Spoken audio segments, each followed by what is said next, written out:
जानकारी साझा करने के लिए, हमारे दर्शकों को समझाने के लिए, बताने के लिए कि जब सेना की तरफ से, जब जवानों की तरफ से कार्रवाई की जाती है तो उसकी तस्वीर इसी तरीके की होती है। हालांकि इस वीडियो की हम पुष्टि नहीं कर रहे हैं क्योंकि ये जो वीडियो है वो हमारे पास पुख्ता सूत्रों के हवाले से नहीं आया और ना ही सेना या फिर दूसरे जो सुरक्षा कंपनियां हैं उसके द्वारा इस वीडियो की पुष्टि की गई है। लेकिन दावा यही है कि ये वो वीडियो है जिसमें भारत की तरफ से पाकिस्तान पर कार्रवाई की गई है।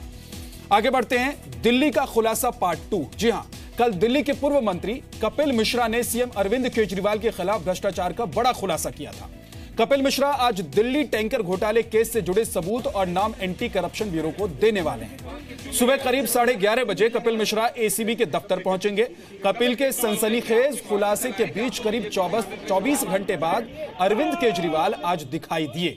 जो कल से दिखाई नहीं दे रहे थे अरविंद केजरीवाल, जिन्होंने ट्विटर पर इस पूरे मामले को लेकर एक ट्वीट तक नहीं किया, वो आज दिखाई दिए। घर के बाहर मीडिया की भीड़ के बावजूद केजरीवाल का काफिला बिना कुछ कहे तेजी से निकल गया। कपिल मिश्रा ये पहले ही ऐलान कर चुके हैं कि टैंकर घोटाले को लेकर एसीबी में 2 लोगों के नाम देंगे, एक आशीष तलवार और दूसरा विभव पटेल।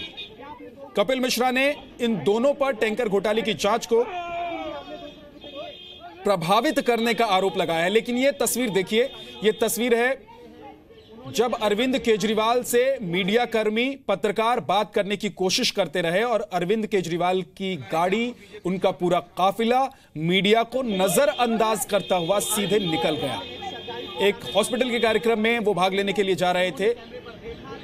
मौलाना आजाद मेडिकल कॉलेज में अरविंद केजरीवाल स्वतंत्रता संग्राम में शहीद हुए 4 शहीदों को श्रद्धांजलि देने के लिए निकले थे अपने घर से और पहुंचे। लेकिन 24 घंटे होने को हैं, अभी तक अरविंद केजरीवाल ने कपिल मिश्रा के आरोपों को लेकर कोई बयान या फिर कहें कि सफाई नहीं दी है।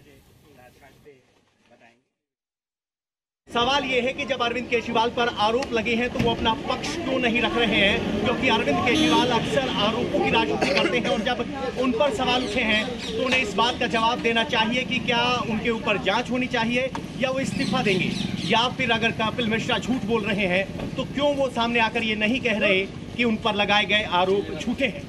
क्या अरविंद केजरीवाल की चुप्पी कुछ कहती है? पवन आरा, जी मीडिया, दिल्ली। और इसके साथ इस वक्त की एक बड़ी जानकारी आपको दे देते हैं। उपराज्यपाल ने कपिल मिश्रा की कंप्लेंट यानी कि उनकी शिकायत को एसीबी को भेज दिया है। 7 दिनों में रिपोर्ट देने को कहा गया है। जरूरत पड़े तो जांच को हर एंगल से आगे बढ़ाए, जिससे भी इस मामले में पूछताछ करनी है उससे करें। मामले को गंभीरता से लेने को कहा गया है। कल क्योंकि एलजी से कपिल मिश्रा की मुलाकात हुई थी और उसी दौरान कपिल मिश्रा ने कहा था कि उन्होंने तमाम सबूत, दस्तावेज एलजी को सौंपे हैं। अब एलजी की तरफ से ये तमाम सबूत और दस्तावेज एसीबी को, एंटी करप्शन ब्यूरो को भेजा गया है। 7 दिन के भीतर इसकी रिपोर्ट देने को कहा गया है एलजी की तरफ से। हर एंगल से इस पूरे मामले की जांच करने के आदेश दिए गए हैं। कहा यह भी गया है कि अगर इस पूरे मामले में किसी से भी पूछताछ करने की जरूरत पड़ती है तो पूछताछ एसीबी करे और गंभीरता से इस पूरे मामले को ले। 7 दिन के भीतर पूरे मामले की रिपोर्ट एलजी को देने को कहा गया है। एलजी की तरफ से यह अब जो पूरा मामला है एसीबी को बढ़ा दिया गया है, यानी कि एसीबी अब इस पूरे मामले की जांच और साथ ही पूछताछ के बाद 1 हफ्ते के भीतर पूरी रिपोर्ट एलजी को सौंप देगा।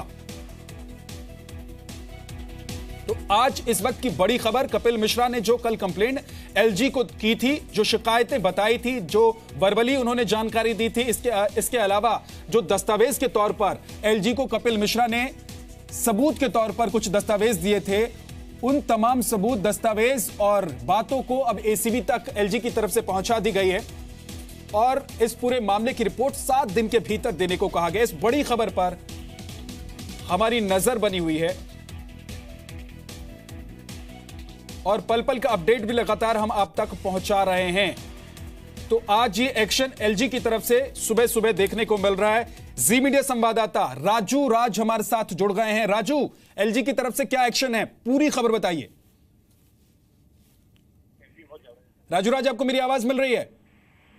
बिल्कुल। इस मामले में जो एसीबी में कपिल मिश्रा ने जो कल शिकायत दी थी, जो कंप्लेन दिया था एलजी ऑफिस में, और उस कंप्लेन को एलजी ऑफिस से एसीबी को ट्रांसफर कर दिया गया और बताया गया कि हर एक एंगल से इस पूरे मामले की जांच की जाए और 7 दिन के अंदर रिपोर्ट मांगी। इसके अलावा लगभग 11:30 बजे के करीब कपिल मिश्रा खुद एसीबी ऑफिस जो विकास भवन के पास है वहां पर कपिल मिश्रा आने वाले हैं। वहां पर 2 जो कंप्लेन है, एक तो वाटर टैंकर घोटाले में जिन 2 और नामों के बारे में उन्होंने जिक्र किया है और वो कंप्लेन देने वाले, इसके अलावा जो 2 करोड़ रुपए की उन्होंने बात कही थी कि जो सत्येंद्र जैन ने अरविंद केजरीवाल को दिए थे, इस बारे में कंप्लेन देने आए हैं और 11:30 बजे के करीब वो अपना कंप्लेन यहाँ पर एसीबी ऑफिस में देंगे। ठीक है राजू, इसका मतलब ये हुआ भले ही कपिल मिश्रा ने जो खुलासा किया है, जो आरोप लगाए हैं, जो गंभीर आरोप अरविंद केजरीवाल पर लगाए हैं, उसको लेकर सवाल उठाए जाते रहे, लेकिन एलजी को अब लग रहा है इस पूरे मामले में कि इस पूरे मामले की तफ्तीश होनी चाहिए, इसकी रिपोर्ट सामने आनी चाहिए और एक्शन भी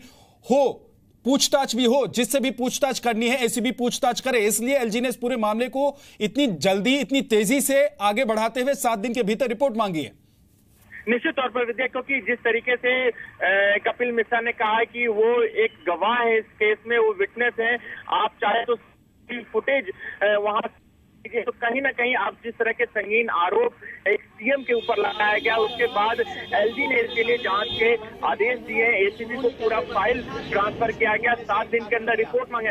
यही कहीं ना कहीं एलजी ऑफिस से इस पूरे मामले को बहुत गंभीरता से लिया गया, क्योंकि जैसे ही शिकायत मिली है, जांच शुरू होगी तो सबसे पहले उस दिन का सीसीटीवी फुटेज खंगाला जाएगा, जिन लोगों के नाम दिए गए हैं उन्हें पूछताछ के लिए बुलाया जाएगा और हर एक एंगल से, केस के हर एक एंगल से, वो 2 करोड़ रुपए कहां से आए थे, किस लिए आए थे, मनी ट्रेल कहां से, तो सारे मसले में पूछताछ होगी, जांच होगी। बिल्कुल पूछताछ होगी और क्योंकि एलजी ने कह भी दिया है कि इस पूरे मामले में चाहे जिससे भी पूछताछ करनी पड़े, चाहे जो भी जांच हो, वो तमाम जांच और पूछताछ हो और इस पूरे मामले की रिपोर्ट 7 दिन के भीतर एलजी को सौंपी जाए, ये एलजी की तरफ से कहा गया है। एक बहुत छोटे से ब्रेक के लिए हम रुक रहे हैं, लेकिन इस बड़ी खबर पर हमारी नजर लगातार बनी हुई है।